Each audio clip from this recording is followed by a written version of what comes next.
जानकारी, Trump Zelensky में बहस, यूक्रेनी राजनयिक नाराज हुए हैं और बहस के दौरान यूक्रेनी राजदूत ओक्साना मार्कोरोवा ने अपना सिर पकड़ लिया क्योंकि उनका पूरा का पूरा प्रतिनिधि मंडल बातचीत के बीच में से उठ करके चला गया था। दूसरी तरफ ये भी बताया जा रहा है कि ट्रंप ने खुद उन्हें जाने के लिए कहा कि जब तैयार हो जाइएगा तब बातचीत करने के लिए आइएगा। और इसके बाद देखिए किस तरीके से ये तस्वीरें सामने आई हैं। जो यूक्रेन की राजदूत है ओक्साना मार्कोरोवा, वो अपना सिर पकड़े हुए नजर आई है कि आखिरकार ये क्या हो गया।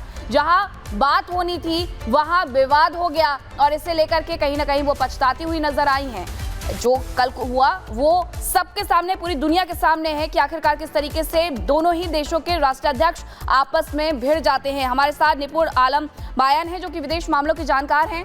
सर, सबसे पहले तो यही समझना चाहेंगे क्योंकि जब दो देशों के राष्ट्राध्यक्ष मिलते हैं तो बातचीत होती है, लेकिन ये जुबानी जंग जो हुई है उसका असल की जंग में यानी रूस और यूक्रेन की जंग पर कितना असर पड़ने वाला है, क्योंकि अमेरिका तो सीधे सीधे अब दर्शा रहा है कि बहुत हो गया, अब साथ नहीं है। बिल्कुल आपने सही कहा मीनाक्षी जी। मैं ये कहूँगा, देखिए एक डिप्लोमेसी होती है और कम से कम जब राष्ट्राध्यक्ष मिलते हैं तब तक कम से कम आपको इस डिप्लोमेसी का पालन करना चाहिए था।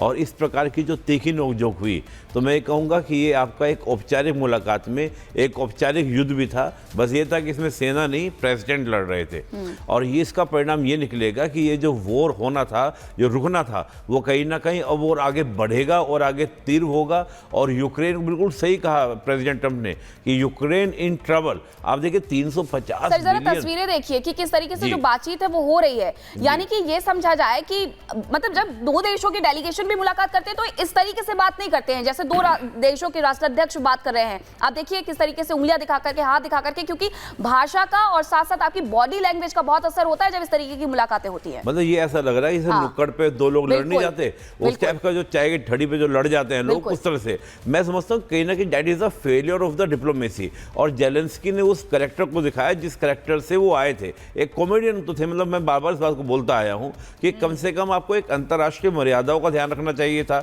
आप देखिए हम भी जाते हैं, पीएम मोदी भी जाते हैं, दुनिया के सब लोग मिलते हैं, लेकिन कभी इस प्रकार की गहमा गहमी आपने देखी किसी के बीच में? मैंने आज तक कितने साल से, मैं 12 साल से। लेकिन निपुण जी बताइए, जिस तरीके से अब अलग अलग विदेशी मीडिया के जरिए जेलेंस्की का बयान सामने आ रहा है, वो कह रहे हैं कि एक तो वो माफी नहीं मांगेंगे, माफी मांगने से साफ इनकार कर रहे हैं। दूसरा वो कह रहे हैं कि सार्वजनिक तौर पर ये जो प्रसारित हुई है बहस, ये ठीक नहीं हुई है।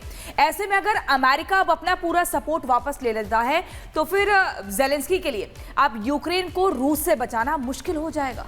नहीं, बिल्कुल देखिए, आप सोचिए यूक्रेन जो छोटी सी ताकत, मैं मानता हूँ वर्ल्ड में 3 को ही हम लोग सुपर पावर मानते हैं। एक ऐसी पावर जो वाकई में जो किसी भी कीमत पर अपने आबाद को बनाने के लिए तैयार रहते हैं, एक अमेरिका, एक रूस और एक इजराइल। अब रूस के सामने यूक्रेन इसलिए खड़ा था क्योंकि लगातार उसको अमेरिका की मदद, या फाइनेंशियल मदद हो या आपका वेपन की मदद हो, अगर वो मिसाइल्स वगैरह बाइडेन एडमिनिस्ट्रेशन द्वारा नहीं दिए जाते जेलेंस्की को, क्या यूक्रेन की सेना टिक पाती थी दिन तक? कदाचित भी नहीं। और आज की स्थिति ये है कि पूरा यूरोप इस बात को लेकर सदमे में है, सहमे में है कि अगर ये जेलेंस्की वाली वॉर यानी कि जो एक समझौता होना था ये नहीं होगा तो स्थिति क्या बनेगी। और देखिए क्या होगा, रशिया यूक्रेन के अगर बीच में दूरियां बढ़ेगी, इधर चीन के द्वारा भी अच्छा खासा वैश्विक राजनीति में एक घेरने की पहल हो रही है। जो रूस और अमेरिका कभी कोल्ड वॉर में रहते थे, वो रूस अमेरिका से बात कर रहा है और यूक्रेन जो 3 सालों से मदद हासिल कर रहा था उसकी वहां पर जाकर के बहस हो जाती है। तो क्या ये घेरने की रणनीति बन रही है कि किसी भी तरीके से जेलेंस्की को घुटने पर लेकर के आया जाए? क्योंकि पहले भी राष्ट्रपति ट्रंप की तरफ से इस तरीके का बयान सामने आया था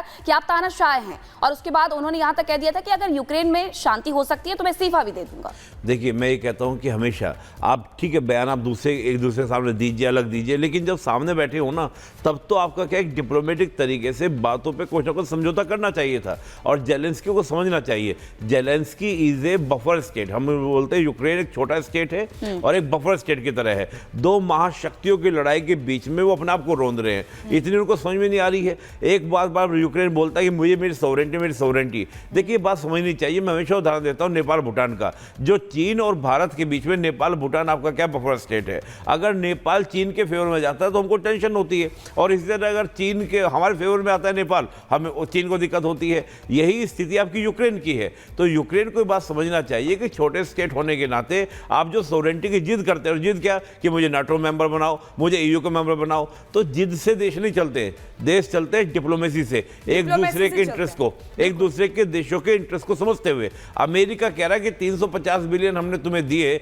हमें बदले में क्या मिला? अपने मिनरल्स दो। अब यहाँ पे जेलेंस्की कहते हैं मैं मिनरल्स नहीं दूंगा। नहीं तो सर इसी बात का मैं जिक्र कर रही हूँ निपुण जी। यहाँ पर देखिए मिनरल डील को लेकर समझौता होना था, क्योंकि बार बार अमेरिका बता रहा भाई हमने तुमको मदद दी है, और अमेरिका जब डोनाल्ड ट्रंप की राज में चलेगा तो गिव एंड टेक पॉलिसी पर ही भरोसा रखता है। सिक्योरिटी डील की जैसी बात शुरू होती है बात बिगड़ने लगती है। अब आप मुझे बताइए जो मौजूदा स्थिति है, क्या इसमें लगता है कि अभी या आगे भविष्य में बातें कहीं ना कहीं बेहतर होंगी, रिश्ते बेहतर होंगे?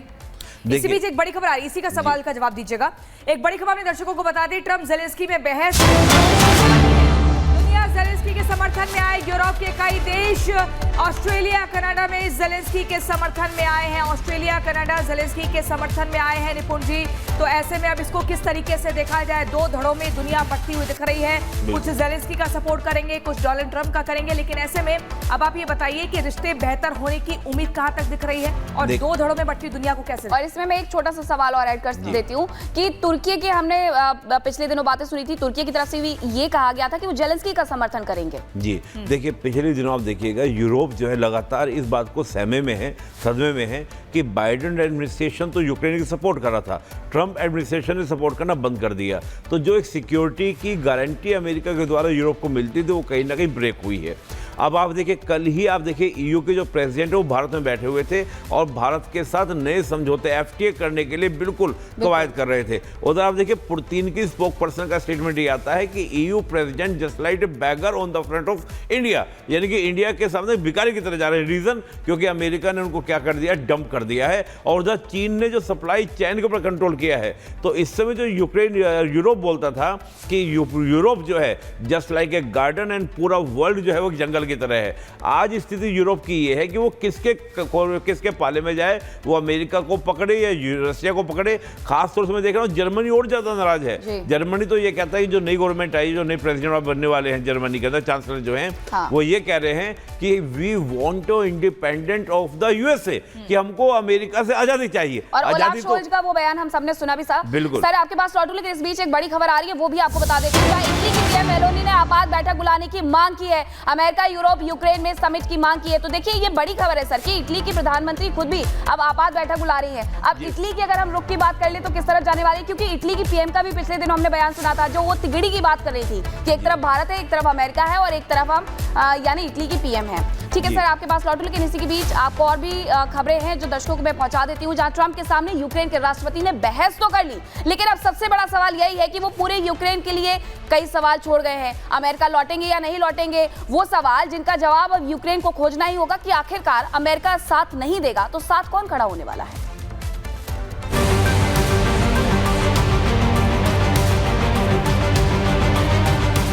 ओवल ऑफिस में जंग,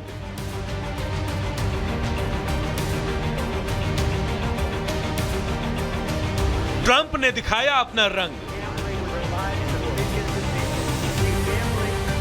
ट्रंप ने किया शाउट, जेलेंस्की ओवल ऑफिस से आउट।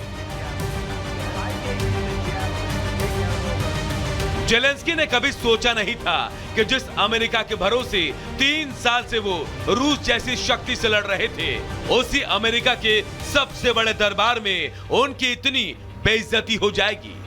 ट्रंप के दरबार में जेलेंस्की के साथ जो हुआ वो उन्हें इतना हद कर गया कि उन्होंने ट्रंप के घर का पानी पीने से भी इनकार कर दिया। इन सब के बाद अब यूक्रेन का क्या होगा? क्या अमेरिका अब यूक्रेन की मदद करेगा?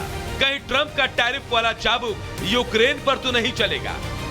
क्योंकि इस बहस के बाद अब यूक्रेन के लिए अमेरिका की ओर से कोई मदद सामने आएगी कहना बिल्कुल मुश्किल है। ट्रंप पहले ही मानते आए हैं कि अमेरिका ने अब तक बहुत सा पैसा यूक्रेन युद्ध में खर्च किया। यूक्रेन के साथ बैठक में भी ट्रंप ने जेलेंस्की को याद दिला दिया कि वो अमेरिका के बिना कुछ भी नहीं। Stupid president, $350 billion. We gave for you your military equipment, and your men are brave, but they had to use our military. What about West? If you didn't have You our invited military me. equipment, this war would have been over in 2 weeks. In 3 days, I heard it from Putin. In 3 days. Sir मुंडाते ही ओले पड़े। कहीं Trump के साथ Zelensky की मुलाकात उनके देश के लिए एक नई मुसीबत न बन जाए। क्योंकि ना तो अमेरिका के साथ उनका खनिज समझौता हो पाया और ना ही ट्रंप ने पुतिन के खिलाफ उन्हें मदद करने का वादा किया। ऊपर से नाटो की सदस्यता के लिए अमेरिका पहले ही मना कर चुका है। Bureau report, Republic Bharat. During the war, everybody has problems. Even you, but you have nice ocean and don't feel now, but you will feel it in the future. God bless. You don't know that. God bless. You don't God know that. bless. You will Don't- not you have gotta- a war. Don't tell us what we're going to feel. I'm not telling.